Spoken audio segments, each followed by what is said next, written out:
یہ موجب للعمل بھی نہیں ہے اسی مسئلے میں، اس حکم شرعی میں مجتہد نے علت نکالی، یہ موجب للعمل بھی نہیں ہے، وہ عمل کو واجب بھی نہیں کرتی۔ کیوں؟ اس لیے کہ جو مسئلہ منصوص ہو، نص سے ثابت ہو، وہاں عمل کا واجب ہونے کی نسبت نص کی طرف ہوتی ہے، علت کی طرف نہیں ہوتی۔ مثال کے طور پر شراب کے حرام ہونے کا حکم ہے، شراب حرام ہے، اس مجتہد نے اس پر غور کیا، اس کی علت نکالی کہ علت کیا ہے، شریعت نے حکم کیوں دیا۔ جب غور و فکر کیا گیا، مسئلہ معلوم ہو گیا کہ نشہ آور ہونا اس کی علت ہے، علت معلوم ہو گئی، علت معلوم ہو گئی۔ اب شراب کی جو حرمت ہے، اس کا موجب للعمل ہونا، عمل کا واجب کرنا، اس کی حرمت کا حکم لگانا، اس کی حکم نسبت ہم علت نشہ آور ہونے کی طرف کریں گے یا اس کی نص کی طرف کریں گے؟ کیونکہ قرآن سے ثابت ہے، حدیث سے ثابت ہے۔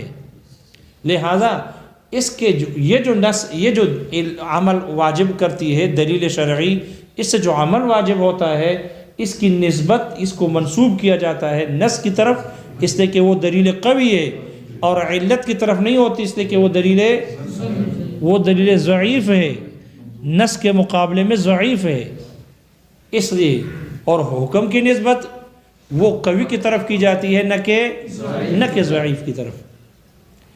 اس لیے احناف کہتے ہیں جس نص میں تعلیل کی گئی، دیکھو وہ دلیل شرعی ہے، وہ یا تو یقین کا فائدہ دے گی یا عمل کو واجب کرے گی۔ یہ جو مجتہد نے تعلیل کی ہے، نہ یہ مفید یقین ہوئی اور نہ اس نے عمل کو واجب کیا، اس لیے کہ عمل کو تو نص نے واجب کیا، عمل کی وجوب کی نسبت تو نص کی طرف ہوئی، اور یہ چونکہ مجتہد نے استنباط کیا ہے مفید یقین بھی نہیں۔ اب یہ دلیل شرعی ہے لیکن بیکار ہو رہی ہے، لہذا اس کو کام میں لانا ہے تاکہ یہ دلیل شرعی بلا فائدہ نہ ہو، بیکار نہ ہو، ضائع نہ ہو۔ تو اس کا ایک ہی فائدہ یہ رہ گیا کہ ہم اس کو متعدی کر دیں فرع کی طرف۔ کیا کرے؟ تاکہ یہ دلیل شرعی لغو ہونے سے رہ جائے، لغو نہ ہو، کیونکہ دلیل شرعی کے دو ہی مقصد ہوتے ہیں، یا وہ مفید یقین ہوگا یا موجب للعمل ہوگا، عمل کو واجب کرے گا۔ نہ یہ مفید یقین ہے اور نہ ہی عمل کو واجب کرتا ہے اس لیے کہ عمل کو نص نے واجب کیا، تو پھر ایک ہی کام رہ گیا، وہ ہے تعدیہ، اور وہ ہے کہ اس کو متعدی کیا جائے فرع کی طرف۔ اگر ہم تعدیہ بھی نہیں کریں گے تو یہ دلیل شرعی کیا ہو جائے گی؟ یہ لغو ہو جائے گی۔ اس لیے احناف کہتے ہیں جب تعلیل یہ مفید یقین بھی نہیں اور مفید عمل بھی نہیں، عمل کا فائدہ بھی نہ دے، تو پھر تعدیہ کا فائدہ دے گی، وگرنہ کیا ہو جائے گی؟ لغو ہو جائے گی۔ اس لیے احناف کہتے ہیں تعدیہ لازم ہے تعلیل کے لیے، تعدیہ لازم ہے تعلیل کے لیے۔ مصنف کہتے ہیں پہلی تین چیزوں کے لیے، تین قسموں کے لیے تعلیل کرنا، یعنی تعلیل سے ثابت کرنا، یہ اور یا تعلیل سے اس کی نفی کرنا، تعلیل سے علت ثابت کرنا اور اس کے وصف کو، تعلیل سے شرط یا اس کے وصف کو، تعلیل سے حکم شرعی یا اس کے وصف کو ثابت کرنا، یا ان تینوں کی نفی کرنا تعلیل کی، یہ باطل ہے۔ یہ کیا ہے؟ باطل ہے۔ ابتداءً بالرائے سے، تعلیل قیاس سے اس کو ثابت کرنا یا اس کو باطل کرنا ابتداءً باطل ہے۔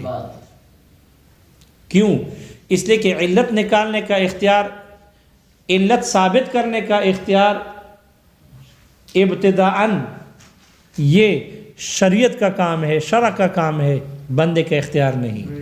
علت کا، شرط کا، حکم کا ثابت کرنا یہ شریعت کا کام ہے، شرع کا کام ہے، یہ مجتہد کا اس میں کوئی اختیار نہیں ہے۔ ہاں اگر کسی حکم شرعی سے، کسی نص سے، نص کتاب اللہ کی آیت ہو یا سنت ہو یا اجماع سے کسی حکم شرعی کی علت معلوم ہو جائے یا شرط معلوم ثابت ہو جائے یا حکم شرعی ثابت ہو جائے، اب بعینہ ہی اسی علت کو متعدی کر سکتے یا نہیں کر سکتے؟ شارح کہتے ہیں کہ اس میں اختلاف ہے۔ ہمارے عامۃ الاصولیین کے نزدیک حکم کا متعدی کرنا تو جائز ہے. چوتھی غرض کی تعلیل کی یہی ہے کہ حکم کا متعدی کرنا اصل سے فرع کی طرف یہ تو جائز ہے، کیونکہ قیاس ہوتا ہی اسی لیے ہے، قیاس کو وضع ہی اسی لیے کیا گیا ہے. لیکن اگر علت ثابت ہو جائے نص سے، شرط ثابت ہو جائے نص سے، حکم شرعی ثابت ہو جائے نص سے، پھر بعین ہی اسی علت کو متعدی کرنا دوسری جگہ یہ جائز ہے یا ناجائز ہے؟ بعین ہی اسی شرط کو دوسری جگہ متعدی کر دینا یہ جائز ہے یا ناجائز ہے؟ اس میں شارح کہتے ہیں اختلاف ہے. عامۃ الاصولین کے نزدیک علت کا تعدیہ ناجائز، شرط کا تعدیہ ناجائز ہے، شرط کا تعدیہ ناجائز ہے. جبکہ علامہ فخر الاسلام بزدوی اور قاضی ابو زید دبوسی رحمہ اللہ یہ حضرات کہتے ہیں کہ تعدیہ کرنا جائز ہے، تعدیہ کرنا، علت کو متعدی کرنا جائز ہے. اس کی مثال دی ہے جیسے کہ حد زنا کا سبب کیا ہے، علت کیا، کوڑے کیوں مارے جاتے ہیں؟ زنا کی وجہ سے. کیوں رجم کیا جاتا ہے؟ زنا کی وجہ سے. تو حد زنا کا سبب علت زنا. احناف یہ حضرات کہتے ہیں جیسے زنا یہ حد زنا کا سبب ہے، اسی طرح لواطت بھی یہ بھی اس کو بھی سبب بنا سکتے ہیں. یہ حد زنا کے طور پر یہ بھی سبب بن سکتا ہے حد لواطت کے لیے. تو لواطت کے حد کے لیے زنا کے حد کا سبب جیسے زنا ہے لواطت بھی ہو سکتی ہے. لہذا ہم لواطت کو قیاس کریں گے. یہ دیکھو لواطت کو قیاس کیا گیا، سبب بنا کر، علت بنا کر. یہ علت کو قیاس کیا گیا، متعدی کیا گیا زنا کی طرف، زنا پر قیاس کیا گیا. کیوں زنا کہتے ہیں؟ زنا سفح ماء محرم، حرام پانی کو بہا دینا، فی محل مشتہن محرم، حرام قابل اشتہا جگہ پر حرام پانی بہا دینا زنا ہے. اور یہی معنی لواطت میں بھی پایا جاتا ہے، بلکہ پیچھے گزر چکا شارح نے کہا بلکہ لواطت زنا سے بڑھ کر ہے، حرمت میں، شہوت میں اور تضییع ماء میں، پانی کے ضائع کرنے میں. اب دیکھو زنا، حد زنا کا سبب زنا تھا تو لواطت کو متعدی کیا زنا کی طرف، اس پر قیاس کیا، اس کو بھی سبب بنایا گیا حد زنا کے لیے، اس لیے اس پر بھی حد لگے گی. تو یہ حضرات کہتے ہیں کہ درست ہے، کیونکہ دونوں کا وصف مشترک ہے، علت دونوں میں مشترکہ پائی جاتی ہے، دونوں میں علت مشترکہ پائی جاتی ہے، اس لیے کہ تعریف دونوں پر صادق آ رہی ہے، علت مشترکہ دونوں میں پائی جا رہی ہے. اس لیے یہ ممکن ہے کہ لواطت بھی سبب ہو حد کے لیے، جیسے کہ زنا سبب ہے حد زنا کے لیے، تو لواطت کو بھی سبب بنانا درست. اب یہاں دیکھو علت کو متعدی کیا گیا، تو ان حضرات کے نزدیک کیا ہے؟ جائز ہے، درست ہے. لیکن جمہور اور عامۃ الاصولین کے نزدیک علت اور شرط وغیرہ کا تعدیہ یہ جائز نہیں. مصنف کا کیا کرے؟ شارح کہتے ہیں مصنف تو علامہ فخر الاسلام کا پکا ٹکا مقلد ہے، مرید ہے، مقلد ہے.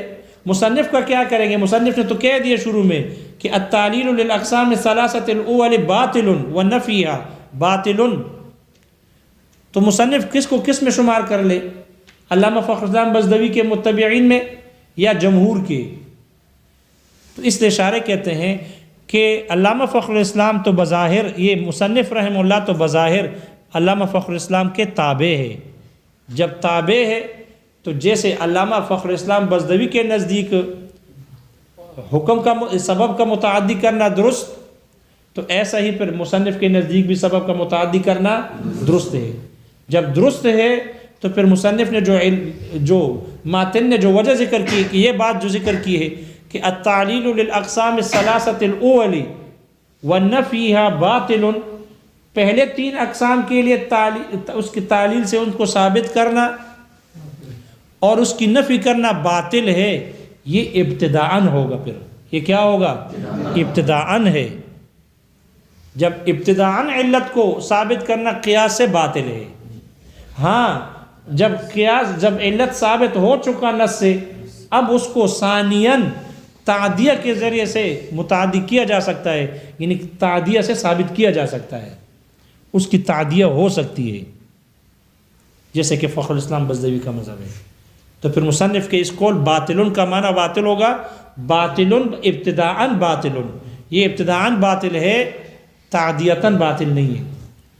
اور اگر اگر مصنف رحمہ اللہ کو علامہ بزدوی کے متبع شمار نہ کیا جائے اس مسئلے میں، جمہور کے تابع مانا جائے، تو پھر مصنف کے نزدیک جو باطل ہے یہ باطل مطلقاً ہے، علت کو ابتداءً بھی اور تعدیتاً بھی ثابت کرنا باطل ہے، قیاس سے ثابت کرنا باطل ہے۔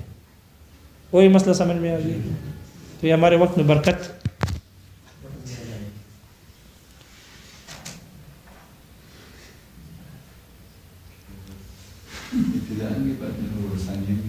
ہاں تعدیتاً، ثانیاً یعنی تعدیتاً، متعدی بھی نہیں کر سکتے۔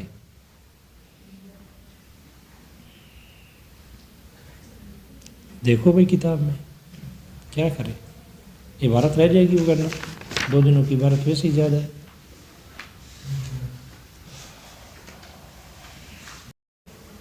والرابع، اور چوتھی غرض اور چوتھا فائدہ، من جملتی، اس تمام اغراض میں سے، ما یعلل له، جس کے لیے نص میں تعلیل کی جاتی ہے، وہ ہے تعدیت و حکم النص الی ما لا نص فیہ، یہ حکم کو متعدی کر دینا ہے، نص کے حکم کو متعدی کرنا ہے اس چیز کی طرف کہ جس میں نص نہیں، یعنی اس فرع کی طرف جس میں نص نہیں، لیثبت فیہ، تاکہ اس نص کے حکم کو اس فرع میں ثابت کیا جا سکے۔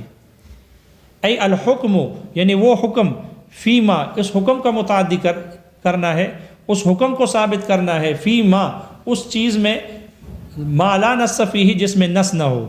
کیسے ثابت کیا جائے گا؟ بغالب الرائے، غالب رائے سے ہے، ظن غالب کے طور پر ہے، دون القطعی والیقینی، نہ کہ قطعی اور یقینی طریقے سے۔ فالتعدیۃ حکم لازم عندنا، یہ تعدیہ یہ ایسا حکم ہے کہ جو ہمارے نزدیک لازم ہے، لا یصح القیاس بدونہ، بغیر تعدیہ کے قیاس کرنا صحیح نہیں۔ والتعلیل یساویہ فی الوجود، اور یہ تعلیل یہ قیاس کے مساوی ہے وجود میں۔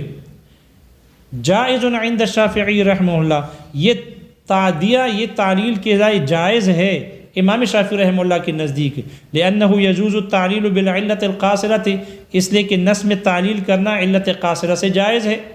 کالتعلیل بالثمنیۃ فی الذہب، جیسے کہ سونے میں ثمنیت کے ساتھ تعلیل کی گئی ہے، والفضۃ، اور چاندی میں، لحرمت الربا، ربا کے حرمت کے لیے، فإنها لا تتعدى منهما، اس لیے یہ ثمنیت جو علت ہے اس سے متعدی، ان دونوں سے متعدی نہ ہوگی۔ فالتعلیل عندہ، ان کے نزدیک جو تعلیل کی جاتی ہے، تعلیل ہوتی ہے لبیان لمیت الحکم فقط، یہ صرف حکم شرعی کے لمیت کو بیان کرنے کے لیے ہے کہ کیوں یہ حکم اس پر لگا ہے، وجہ کیا ہے، بس اس کے لیے ہے۔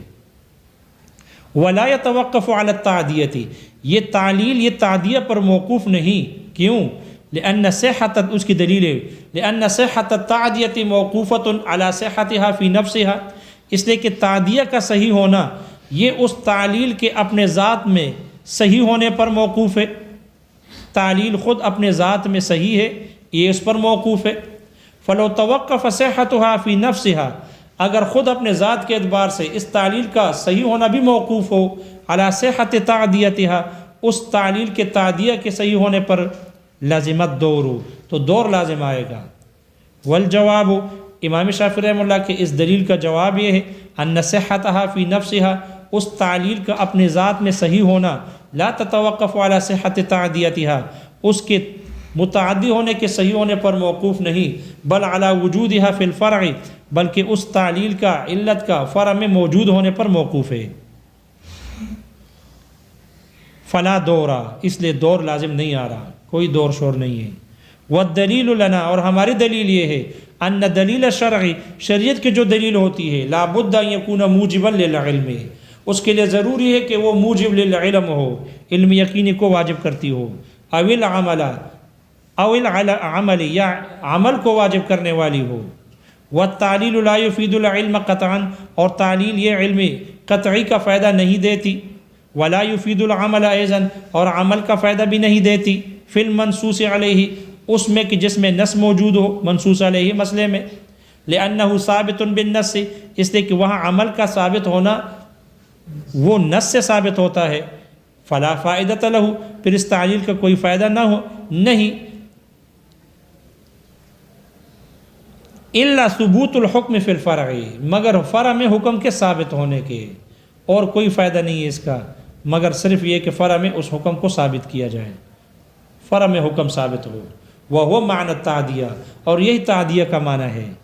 والتعلیل للاقسام الثلاثۃ الاول، پہلے 3 قسموں کے لیے تعلیل کرنا، ونفیھا، یعنی اس کے ثابت کرنے کے لیے اور اس کی نفی کے لیے، باطل، تعلیل کرنا باطل ہے، یعنی ان اثبات سبب او شرط او حکم ابتداء بالرائے، یعنی سبب، شرط اور حکم کو ابتداء قیاس سے ثابت کرنا، وقضا نفیھا، اسی طرح اس کی نفی کو ثابت کر، وقضا نفیھا، اسی طرح اس کی نفی کو ثابت کرنا، باطل، یہ باطل ہے، کیوں؟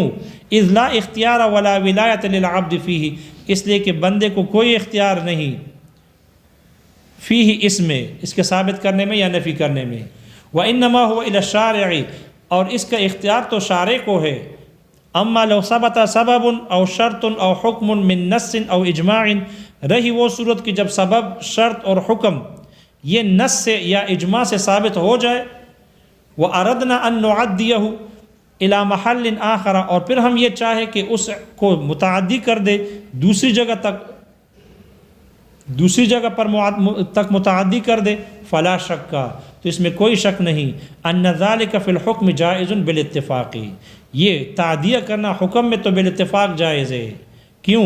اذ لہو وضع القیاس، اس لیے کہ اس کے لیے قیاس کی وضع ہوتی ہے، یا اذ لہو وضع القیاس، اس لیے کہ اسی کے لیے قیاس کو وضع کیا گیا، واما فی السبب والشرط، رہا سبب اور شرط میں، فلا یجوز عند العامۃ، تو عامۃ الاصولین کے نزدیک اس کی تعدیہ جائز نہیں، ویجوز عند فخر الاسلام، اور علامہ فخر الاسلام کے نزدیک جائز ہے، مثلا مثال کے طور پر، اذا قسنا اللواطۃ علی الزنا فی کونہ سببا، کہ جب ہم قیاس کر دیں لواطت کو زنا پر اس کے سبب ہونے میں، للحد، حد کے لیے اس کے سبب ہونے میں، بوصف، ایسے وصف کی وجہ سے، مشترک بینہ و بین اللواطۃ، کہ جو وصف زنا میں اور لواطت کے درمیان مشترک ہے،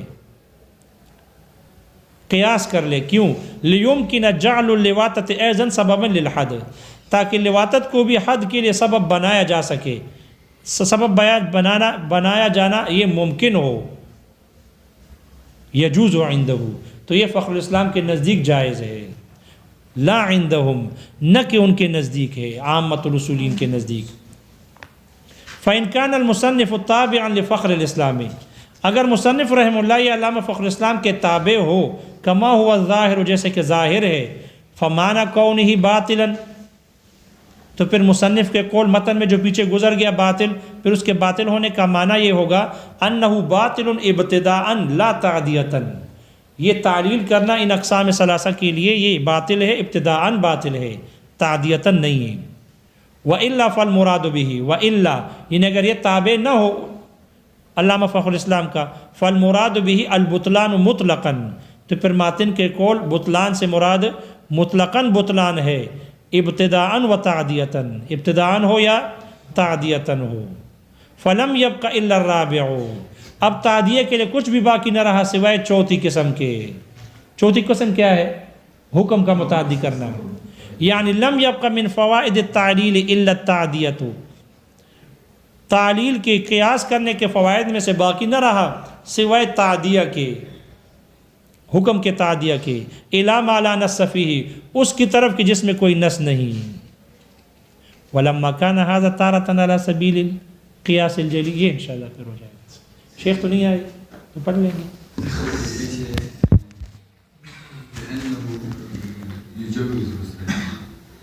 جی